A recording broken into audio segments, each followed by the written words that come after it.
How's it going, friends? What is one of our favorite openings on this channel? Well, yes, the bishop's opening. And do you know why? First, because it's played against the double king's pawn. That's a big point in its favor because the vast majority of games start exactly like that. And then, because it's not the typical opening with knight f3, but instead we first develop the bishop to c4. An opening that is, one, a little bit surprising, and two, extremely effective. What's the idea? To delay the development of this knight a little bit, okay? Usually it's the first thing we do, right? Develop this knight. Well, in this opening, we try to slow down this development a bit to be able to advance our f-pawn at some point before developing this knight. Or else develop the knight through this e2 square to increase the pressure on the 4-point. Usually, opponents don't know this opening very well, and that's why it gives us such good results. In today's video, I'm going to give you an example of how the player with the white pieces crushed the black ones, and black was none other than Alireza Firouzja, the youngest player in history to reach 2,800 ELO points, okay?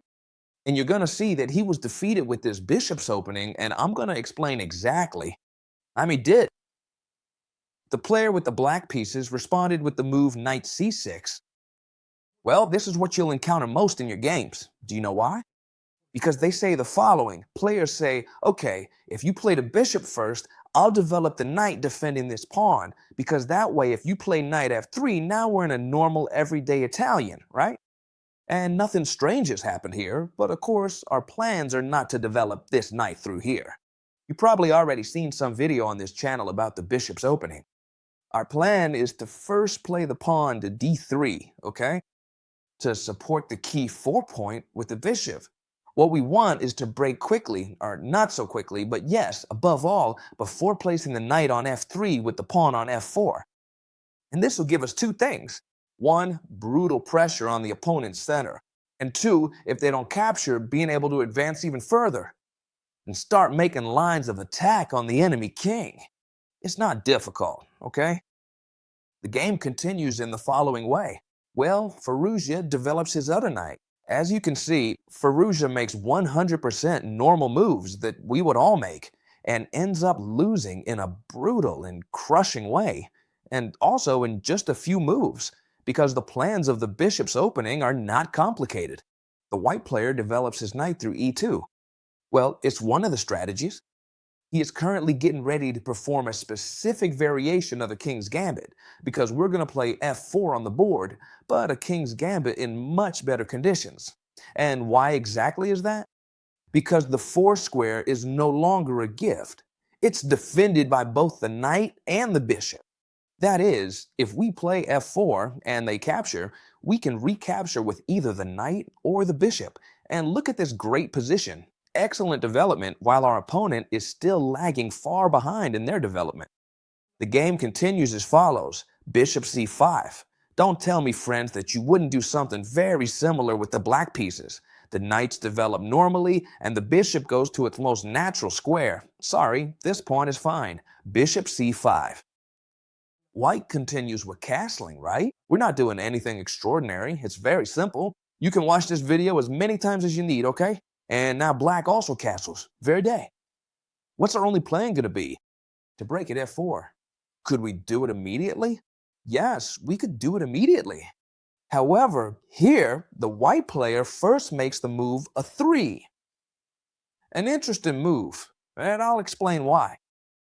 At this moment, since we don't have the knight on f3 attacking the pawn on e5, and this is very important, the knight on c6 doesn't necessarily have to stay to defend the pawn. You understand?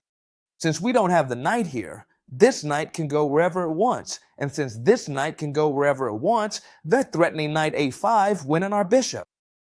See? This bishop couldn't go anywhere.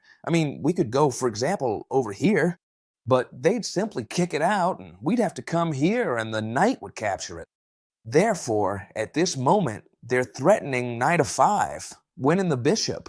And this bishop is an extremely powerful bishop in the Italian opening, the Spanish opening, and especially the bishop's opening. If this bishop is the one from the bishop's opening, why would we give it away? Come on, friends. And that's why a 3 is played, because if black plays knight a5, we'll simply retreat the bishop to a2, and absolutely nothing has happened here. Very good.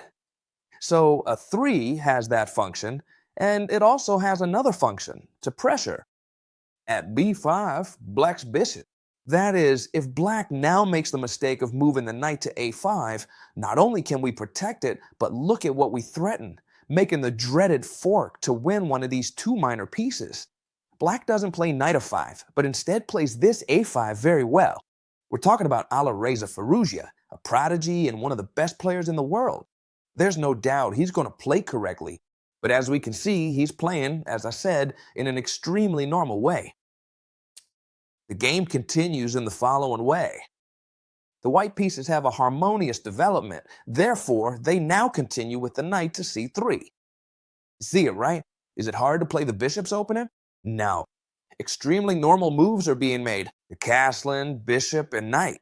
But instead of placing the knight on f3, it's on e2, and you know why. To launch this for, in the future, at this point, black makes a move that, in my view, wasn't necessary. Hey, this is very easy to say, right? Once we've analyzed the game, of course, I'd love to play like Alireza Firouzja, wouldn't I? But once analyzed, we've seen that this move wasn't necessary. And in fact, watch out, because it's a move that's made a lot to prevent these kinds of pins. Especially if you have less than 2,000 elo, right? This move is used a lot to prevent the pin, but you should know that many times the pin isn't dangerous. What's more, if we now, or rather, if black now played d6 and we came to make this fearsome pin they wanted to avoid, they could simply kick out this bishop and they'd actually be doing very well. They could keep pressing with the knight, maybe even place this knight further forward where it's super well covered. Move this other knight over here. I mean, by this, that the pin really wasn't dangerous, and a move like d6 would have encouraged development and good play for black, right? What happens? They played h6, and you'll tell me, let's see, chess teacher, this can't be serious. It's such a natural move that it can't be a mistake. Well, it's not a mistake as such, but it allows us to play even better without the need to keep pressing. Pay attention, the knight, since it's on e2, is going to perform a typical maneuver, which is to place itself on the g3 square, an extremely strong square. Do you know why? Because it's aiming at the 5 square. Do you know what this square is called? Kasparov's office. Because Kasparov, probably the best player of all time, with Magnus Carlsen's permission, invented, let's say, or performed very frequently the move knight to f5, especially when the d4 pawn was defending it, from where this knight will be attacking key points of the position, both d6 and e7, preventing, for example, any piece from going through here, especially also g7 and h6. These two squares are going to be key. And the best part is that this Kasparov's office is very strong because the knight cannot be easily kicked out, so if they do, they would lose the defense of the h6 pawn. That's why the move knight g3 is so powerful here. What they're trying to do is go look for Kasparov's office. Are you following me? Extremely interesting, right? And you're also seeing that white isn't playing anything weird. Super understandable. That's why this game is so interesting, and I'm bringing it to the channel. Pay attention. The game continues in the following way. Black plays d6, and now it's different. They're threatening us with this move here. Unlike our pin, this one's a bit annoying because since the knight isn't on f3 but on g3, they directly attack our queen, and we'd have two options. Either move it to a place where it bothers the bishop or to a place where it has no future. Or else play f3, which would be greatly weakening our pawn structure. You already know that pawn structures are fundamental if what we want is to reach a super high level of chess. Pawn structures are basic. That's why I always recommend this book right here, Chess Structures by Mauricio Flores Rios. You know he's a loyal collaborator of the channel, but honestly, this book is known by everyone. I recommend it to you, taking advantage of today's technologies in digital format. And where can you find it in digital format? Well, in the chessmind.ai app.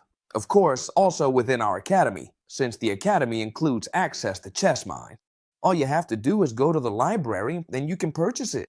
The good thing about having it in this digital format is that you won't just read it on your computer, your tablet, phone, wherever you want. No, it's that also while you read it, you'll have a board on the side where the games are played and they show you exactly what the book is explaining. That's why I recommend it. Watch out, I'm gonna leave the link down here in the description.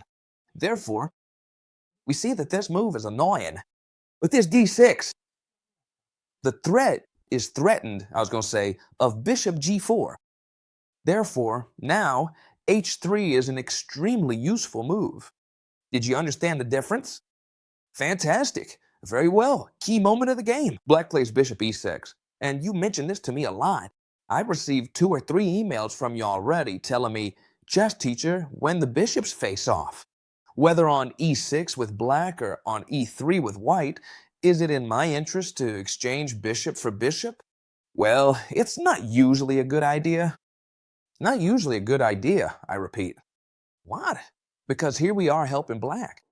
After the recapture of the black pawn, look, it's true this pawn is doubled, but what it does is fortify the center very well, covering both Kasparov's office and the square e4. d5, which can be very important, and you'll see that in the game, it will be. These 2 squares are important, and not only that, but we're also opening the file for the rook, so it starts to press directly on our territory, right? So here, when they make these types of moves with bishop e6, I don't recommend exchanging bishops. What do I recommend? Well, either pulling the bishop back, which at this moment I don't recommend much because here they double our pawns and here they'd move the rook from our back rank, but at this moment I recommend more just stand still. Stand still? Do you know why?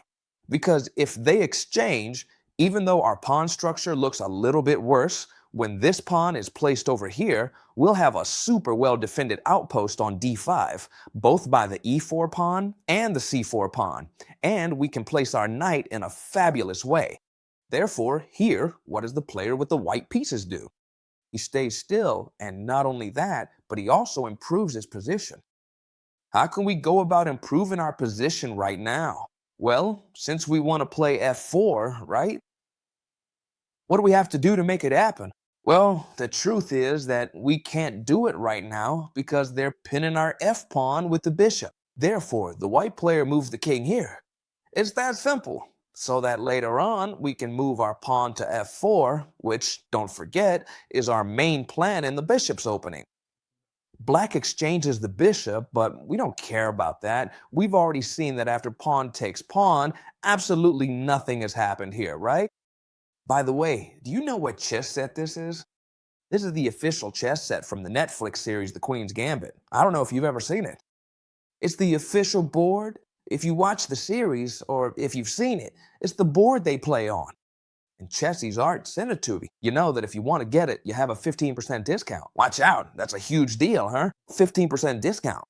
In the Chessie's Art store, which I'll also leave in the description, if you enter the discount code ChessTeacher, you'll get that 15% discount, and you'll have this top-tier, high-quality, handmade chess set, the official one from the Queen's Gambit. Very well. Otherwise, I have so many things to tell you and I'll forget. Very well. At this moment, wait a second, because we already have the outpost available for the knight, as I told you, well defended by our pawns. And what we want to do is, as soon as we can, be able to make this knight jump to d5. Another plan we have, what is it? If you've been paying attention, of course, it's to advance the pawn to f4. Very well, black plays rook e1.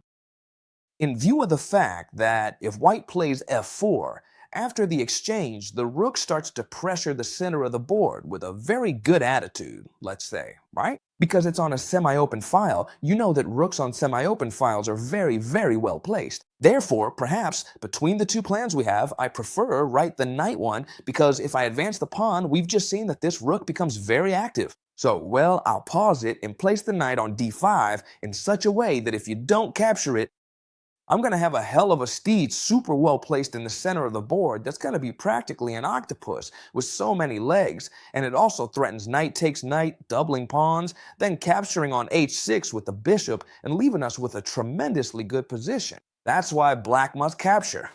And now we're supposedly going to capture, obviously, with the c-pawn to have this very strong pawn center, and also putting pressure on this knight, which obviously has to retreat. We have a very strong space advantage because we have these two pawns very well advanced, and now we must act with initiative. Really here, even though it seems like it's being a normal game, white is practically already winning, and you're going to see it next.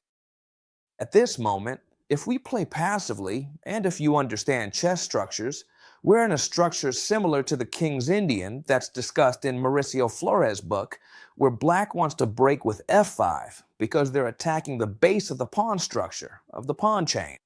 Therefore, we must play with momentum, with initiative. And how does the white player achieve this? Well, not with f4, but with queen g4. What's queen g4 threatened? It's an immediate threat because we're threatening bishop takes h6, taking advantage of the pinned g7 pawn. Therefore, black has several options here. The first would be to place the knight on g6, which is extremely bad because it would give us Kasparov's office with the knight. And here, black could practically resign already. The threat is bishop takes h6, pawn takes, and knight takes, or vice versa. Knight takes h6, and then the bishop would enter, along with the th and h pawns. And this would already be tremendously bad for the black pieces. There would also be the knight entry on h5. In other words, knight g6 is an extremely bad move. So then, how do they have to stop the threat? Obviously not g6, because the h6 pawn would be lost. Therefore, the black player, Firouzja, found a logical solution here. And the solution is as follows. Queen c8, creating an attack on white's queen, and asking white, hey, do you want to trade queens? What would you do? No, of course not. First of all, it wouldn't be a good idea to capture here now, because after queen takes queen and pawn takes, we'd lose the bishop, see? So be careful, because now the threat isn't bishop takes h6. Very well. Trading queens would provide the black pieces with massive relief, because they'd already have escaped the entire attack, and of course their plan after 5 would be extremely powerful. Therefore, what the white player did here was avoid the queen trade, and he did it with this move, queen h5. Believe it or not, black can already resign here, because the plan of bishop takes h6, the bishop sacrifice on h6, followed by the knight entry, would be completely lethal. There would be no way to stop it. Can they try? Yes, they can try. And in fact, Firouzja tried with his king h7, defending this point. However, it doesn't prevent anything at all. You'll see that here, the white player simply sacrifices the bishop again.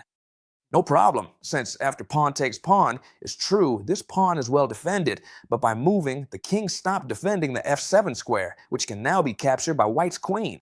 Queen takes f7, check, and as you can see here, the black player is left completely lost with a move like knight h5, for example, and black has to resign. Queen g7 check is threatened, and queen f6 is also threatened, which would also end in checkmate. Threatening this check, capturing here, if the rook moves, the knight is also lost, and black resign. Look how important it is to know openings well, and the bishop's opening, an opening we've covered on the channel that isn't complicated to play, as you've seen. It has crushed one of the best players in the world, playing in an extremely natural way. I recommend that you watch this video more than once, as I usually tell you. Why is that? So that you can see more nuances that you didn't notice the first time you played it, as long as you have time, of course. Save this video. Down here, you have the option to save it, because otherwise you won't find it later. And if you want to do something, you can subscribe and activate the bell, because that way, every time I upload a new video, YouTube will send you a notification, and that way you won't miss any new videos. From here on, you already know, if you want the book, for example, in digital format, as I mentioned, you have it in the description. If you want this great board, the official Queen's Gambit one, well, you also have it at ChessArt with the 15% discount that you also have in the description. Just like in the whole store, if you like another board better, you also have that 15% discount. I hope you loved this video. And as always, friends, we'll see you tomorrow in the next one. Goodbye.